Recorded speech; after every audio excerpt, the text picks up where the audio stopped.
Hello guys, എല്ലാവർക്കും പുതിയൊരു വീഡിയോയിലേക്ക് സ്വാഗതം. ഇതൊരു വാർത്തയുമായി അല്ലെങ്കിൽ ഒരു സംഭവമായിട്ടാണ് നിങ്ങളുടെ മുന്നിൽ ഞാൻ വന്നിരിക്കുന്നത്.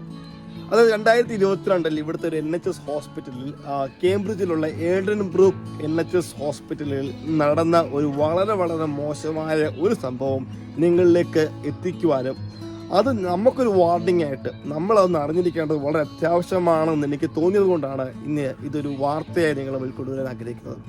പല മാധ്യമങ്ങളും ഇത് റിപ്പോർട്ട് പോലും ചെയ്തില്ല, പലരും ഇത് അറിഞ്ഞിട്ട് പോലുമില്ല.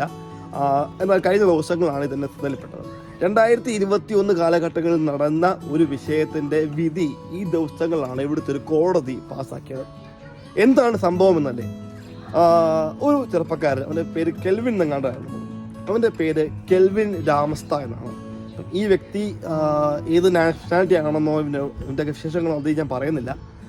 ഇവൻ ചെയ്ത് എന്താണെന്ന് വെച്ചാൽ, ഇവരൊരു NHSലെ നേഴ്സാണ്. നമുക്കറിയാം, ഈ നാട്ടിൽ നമ്മൾ വരുമ്പോൾ നമ്മളൊക്കെ കേരളത്തിൽ നിന്നും അല്ലെങ്കിൽ ഗൾഫ് രാജ്യങ്ങളിലൊക്കെ ജോലി ചെയ്തിട്ട് ഇവിടെ NHS നേഴ്സായിട്ട് ജോലി ചെയ്യുകയാണ് അല്ലേ. നമുക്കറിയാം, ഇവിടെയുള്ള ആൾക്കാർ നമ്മളെ കാണുന്ന എപ്പോഴും ഒരു സെക്കൻഡ് ഡിഗ്രി സിറ്റിസൺ അല്ലെങ്കിൽ രണ്ടാം കട ആൾക്കാരെ പോലെ തന്നെയാണ്. ഇവിടെ എന്നാലും നമ്മൾ ഏത് രാജ്യത്ത് ജോലി ചെയ്യാനും പോയാലും അങ്ങനെ തന്നെയാണ് കാണുന്നത്. പക്ഷേ അപ്പോൾ നമ്മളോട് അവർ ഇടപെടുന്ന രീതിക്കകത്തും ഒരുപാട് വിഷയങ്ങളൊക്കെ കാണും. കാരണം നമുക്കറിയാം, നമ്മളൊരു ഗ്രൂപ്പിനകത്ത് പോയി നിന്ന് കഴിഞ്ഞാൽ ഇവിടുത്തെ വെള്ളക്കാരൊന്നും നമ്മളോട് വന്ന് അവർ പരസ്പരം മിണ്ടുന്ന പോലെ നമ്മളോട് മിണ്ടത്തില്ല. പക്ഷെ അതിൽ നിന്നൊക്കെ വ്യത്യസ്തമാണ് NHSലെ ഒരു ജോലി.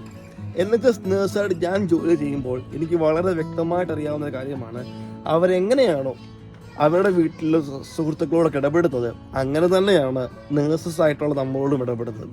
ഇവൻ രോഗികൾ പോലും, ഇവിടെ വരുന്ന വെള്ളക്കാരായാലും കർത്താവരാണെങ്കിലും ഏത് രാജ്യത്ത് നിന്ന് ഏത് വർഗത്തിൽപ്പെട്ട ഏത് ജാതിയിൽപ്പെട്ട ഏത് മതത്തിൽപ്പെട്ട രോഗികളാണെങ്കിൽ പോലും ഏറ്റവും വിശ്വാസത്തോടെയും ഏറ്റവും സ്നേഹത്തോടെയും ഒക്കെ ഇടപെടുന്ന ഒരു ഗ്രൂപ്പ് ആൾക്കാരാണ് ഈ നേഴ്സസ് അല്ലെങ്കിൽ ഹെൽത്ത് കെയർ അസിസ്റ്റൻസ്. ആ ഒരു മേഖലയിൽ ജോലി ചെയ്യുന്ന ആൾക്കാരൊക്കെ എല്ലാവരും.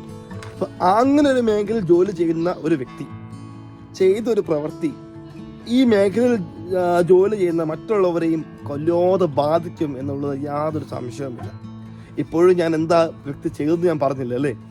2021 ഡിമെൻഷ്യ ബാധിച്ച ഒരു രോഗി ആ ഹോസ്പിറ്റലിൽ അഡ്മിറ്റ് ആവുകയും ആ രോഗിയുടെ ഫോണിൽ നിന്ന് ആ രോഗിയുടെ ആ ഒരു നിസ്സഹായ അവസ്ഥയെ ചൂഷണം ചെയ്തുകൊണ്ട് ഈ വ്യക്തി അവൻ്റെ അക്കൗണ്ടിലേക്ക് ഏകദേശം 1 ലക്ഷം പൗണ്ട് മാറ്റി. ഇത് പയ്യെ കുറച്ചായിട്ട് ഇങ്ങനെ മാറ്റി അവന് 1 ലക്ഷം പൗണ്ട് സിസ്റ്റം അവൻ ആദ്യം ഒരു രോഗിയിൽ നിന്ന് എടുത്തു. കുറച്ച് കാലം കഴിഞ്ഞപ്പോഴത്തേക്കന്നെ വേറൊരു രോഗിയിൽ നിന്ന് ഇതുപോലെ പണം അപഹരിച്ചു. കുറച്ച് കാലം കഴിഞ്ഞപ്പോഴത്തേക്കന്നെ മൂന്നാമതൊരു രോഗിയിൽ നിന്നും അവൻ്റെ ATM കാർഡ് ഉപയോഗിച്ച് ട്രാൻസാക്ഷൻ നടത്താൻ ശ്രമിച്ചുവെങ്കിലും നടന്നില്ല. ലാസ്റ്റ് ഒരു ചെക്ക് എഴുതി ബാങ്കിൽ അവൻ കൊടുത്ത് ആ പൈസ കൈക്കലാക്കാൻ നോക്കി. ഇതെല്ലാം ബാങ്ക് ശ്രദ്ധിക്കുന്നുണ്ടായിരുന്നു. ബാങ്ക് ശ്രദ്ധിച്ചു. പിന്നെ ഈ മൂന്നാമത് പറഞ്ഞ ആദ്യത്തെ രോഗിയുടെ നിന്ന് മാത്രമാണ് ഈ 1 ലക്ഷം പൗണ്ട് ഇദ്ദേഹം എടുത്തത്. ബാക്കിയൊക്കെ 200-ഉം 300-ഉം ഉള്ള കണക്കുകളാണ്. എങ്കിലും ഇതൊരു വലിയൊരു മോഷണമാണ്. ഏകദേശം നാട്ടിലെ കണക്ക് വെച്ച് 1 കോടി രൂപയ്ക്ക് മുകളിൽ ഈ വ്യക്തി ഈ 3 രോഗികളുടെ കയ്യിൽ നിന്നും മോഷ്ടിച്ചു. ശരിക്കും ആദ്യത്തെ രോഗിയിൽ നിന്നാണ് ഈ കൂടുതൽ മോഷ്ടിച്ചേക്കുന്നത്. ബാക്കി 2 ചെറിയ തുകകളാണ്. മൂന്നാമത്തെ രോഗിയിൽ നിന്ന് ഈ പണം മോഷ്ടിക്കുന്ന സമയത്ത് അവരുടെ വീട്ടുകാരുടെ ശ്രദ്ധയിൽ ഈ ട്രാൻസാക്ഷൻ വിടുകയും അവരിത് അലേർട്ട് ചെയ്യുകയും ചെയ്യും. ഓൾറെഡി ഇദ്ദേഹത്തിൻ്റെ ആദ്യത്തെ ട്രാൻസാക്ഷൻ ബാങ്ക് പോലീസിനെ നോട്ടിഫൈ ചെയ്തു. ഓൾറെഡി ഇദ്ദേഹം അവരുടെ ട്രാക്കറിലായിരുന്നു. ഈ പുള്ളി അറിഞ്ഞില്ല. എന്തുമായാലും ഇദ്ദേഹത്തെ 2021 തന്നെ പോലീസ് അറസ്റ്റ് ചെയ്തു. ഈ കാലങ്ങളെല്ലാം വിചാരണയായിരുന്നു. നഴ്സിംഗ് മിഡ്വൈഫറി കൗൺസിലിൽ നിന്ന് ഈ വ്യക്തിയുടെ രജിസ്ട്രേഷൻ അവർ ക്യാൻസൽ ചെയ്തു. എന്നിട്ട് ഈ ദിവസങ്ങളിൽ വിചാരണ നടന്നുകൊണ്ടിരിക്കുകയായിരുന്നു. വിചാരണ വേദിയിൽ ഇദ്ദേഹം പറഞ്ഞു, ഞാൻ എൻ്റെ സാഹചര്യം കൊണ്ട് ചെയ്തു പോയതാണ്. അല്ല, ശരിക്കും ഈ വ്യക്തി പണമെല്ലാം ഉപയോഗിച്ചത് ചൂതാട്ടാനും യാത്രകൾ ചെയ്യുവാനും ആഹാരം കഴിച്ച് രസിക്കുവാനൊക്കെ. അതായത് നമ്മൾ നാട്ടിൽ പറയുമല്ലോ, ആർഭാട ജീവിതത്തിന് വേണ്ടിയെന്ന്. അങ്ങനെ ആർഭാട ജീവിതത്തിന് വേണ്ടിയാണ് ഇദ്ദേഹം ഈ പണമെല്ലാം ഉപയോഗിച്ചത്. അപ്പോൾ അതും കണക്കിലെടുത്ത് അപ്പോൾ കോടതിയിൽ ഇദ്ദേഹം വാദിച്ചത്, ഞാൻ തെറ്റ് ചെയ്തിട്ടുണ്ട്, അതിൻ്റെ സാഹചര്യത്തിൻ്റെ സമ്മർദ്ദം മൂലം ചെയ്തു പോയതാണ്, ഞാൻ നല്ലൊരു നേഴ്സാണ് എന്നൊക്കെയാണ്. ഞാനല്ല, അദ്ദേഹം നല്ലൊരു നേഴ്സാണ് എന്നൊക്കെയാണ് അദ്ദേഹം വാദിച്ചത്. കോടതി ഒന്നും മുഖവിലേക്ക് എടുത്തില്ല. കാരണം കോടതി പറയുന്നത്, ഇത് 1 വട്ടമല്ല ഇവൻ ചെയ്തത്.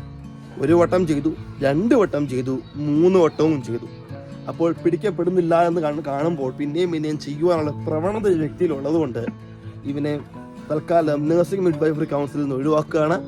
ഒന്നാമത്തെ 4.5 വർഷം UK ജയിലിൽ ഈ മനുഷ്യൻ ജീവിക്കേണ്ടതാണ്. എന്താണ് ഇത് വലിയ വാർത്തയാകുമെന്ന് ചോദിച്ചു കഴിഞ്ഞാൽ ഞാൻ എപ്പോഴും പറയുകയാണ്, ഇവിടെ വന്നിട്ട് വളരെ വളരെ വളരെ സൗഹാർദ്ദത്തോടെ നമ്മളോട് പെരുമാറുന്നതാണ് നമ്മൾ പേഷ്യൻസ്. നമുക്ക് എല്ലാ രാജ്യത്തും നേരിടുന്ന പോലെ ചില നെഗറ്റീവ് കാര്യങ്ങളൊക്കെ ചിലപ്പോൾ നേരിടേണ്ടി വരും. എന്നാലും ഞാൻ പറയുകയാണ്, UK പേഷ്യൻസ് ആയാലും വർക്കേഴ്സ് ആണെങ്കിലും ഞാൻ ജോലി ചെയ്ത മറ്റു രാജ്യങ്ങളിൽ, ഞാൻ ഇന്ത്യയിൽ ജോലി ചെയ്തിട്ടുണ്ട്. ഇന്ത്യയിൽ തന്നെ ഞാൻ പല സംസ്ഥാനങ്ങളിൽ ജോലി ചെയ്തിട്ടുണ്ട്. ഞാൻ കുവൈറ്റ് ജോലി ചെയ്തിട്ടുണ്ട്. ഇപ്പോൾ UK ജോലി ചെയ്യുന്നുണ്ട്. എനിക്കറിയാം മറ്റുള്ള രാജ്യങ്ങൾ, ഇപ്പോൾ ഇന്ത്യ ഉൾപ്പെടെ രാജ്യങ്ങളിൽ ജോലി ചെയ്യുന്നത് വളരെ വളരെ വ്യത്യസ്തമായിട്ട് കുറച്ചും കൂടെ ആൾക്കാർക്ക് സ്നേഹവും ഇച്ചിരി കൂടെ കരുതലൊക്കെ നമ്മളെക്കുറിച്ചുണ്ട്.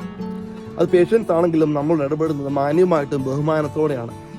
നമ്മുടെ കൊളീഗ്സ് ആണെങ്കിൽ നമ്മൾ ഇടപെടുന്നത് മാന്യവും ബഹുമാനവും സ്നേഹം കൊണ്ടാണ്. അപ്പം അങ്ങനെ ഒരു സാഹചര്യത്തിൽ നിന്ന് ഇങ്ങനൊരു കാര്യം വരുമ്പോൾ നാളെ നമ്മളെ ആൾക്കാർ നോക്കിക്കാണുന്നത് വളരെ നെഗറ്റീവായിട്ടായിരിക്കും. അതുകൊണ്ട് ഇതുപോലുള്ള പ്രവണതകൾ ഒരിക്കലും നമുക്ക് വെച്ചുകൂടായില്ല. അതുകൊണ്ടാണ് ഇത് വാർത്തയാക്കുന്നത്. നിങ്ങൾക്ക് ഇതിൻ്റെ വാർത്തകളുടെ വിശദമായ ലിങ്ക് ഞാൻ താഴെ കൊടുക്കുന്നുണ്ട്. അപ്പം അത് മുഴുവൻ കാണുക. അപ്പോൾ എന്താണ് നിങ്ങളിനകത്ത് ഉൾക്കൊള്ളുന്നതെന്ന് എനിക്ക് അറിഞ്ഞുകൂടാ. പക്ഷേ നമ്മുടെ നഴ്സിംഗ് പ്രാക്ടീസ് ഏറ്റവും 100% നമ്മുടെ കയ്യിൽ നിന്ന് വരുന്ന ചെറിയ ചെറിയ തെറ്റുകുറ്റങ്ങളൊക്കെ അത് കയ്യിൽ നിന്ന് വീണ് പോകുന്നതാണ്. പക്ഷെ അറിഞ്ഞുകൊണ്ട് ഒരു രോഗിക്കോ ഒരു മനുഷ്യനോ ആർക്കെങ്കിലും ഒരു ദോഷം ചെയ്യുന്നത് ഒരിക്കലും നഴ്സിംഗ് മേഖലയിൽ ജോലി ചെയ്യുന്ന ഒരാൾക്ക് സമ്മതിച്ചു കൊടുക്കാൻ പറ്റത്തില്ല. നമ്മൾ കണ്ടു കഴിഞ്ഞ ദിവസങ്ങളിലൊക്കെ 4 ചെറുപ്പക്കാർ ഇപ്പം ജയിലിനകത്താണ് അവർ റാഗിങ് എന്നൊക്കെ പറഞ്ഞുകൊണ്ട്. ഇതൊന്നും നഴ്സിംഗ് മേഖലയിൽ ഒരിക്കലും ഒരിക്കലും ഒരിക്കലും അനുവദിക്കാൻ പറ്റാത്ത ഒരു പ്രവണതയല്ല. കാരണം മറ്റുള്ള പ്രൊഫഷൻ പോലെ അല്ല ഇത് വളരെ വളരെ വളരെ സ്നേഹവും കരുതലും ഒക്കെ വേണ്ടിയ ഒരു പ്രൊഫഷനാണ്. ഓക്കെ, സോ അത്രയുള്ളായിരുന്നു. സോ നഴ്സിംഗ് മേഖലയിലെ കുറച്ച് വാർത്തകൾ ഇനിയും വരുന്നുണ്ട്. So stay tune. അടുത്ത വീഡിയോ ആയിട്ട് കാണാം. Bye by.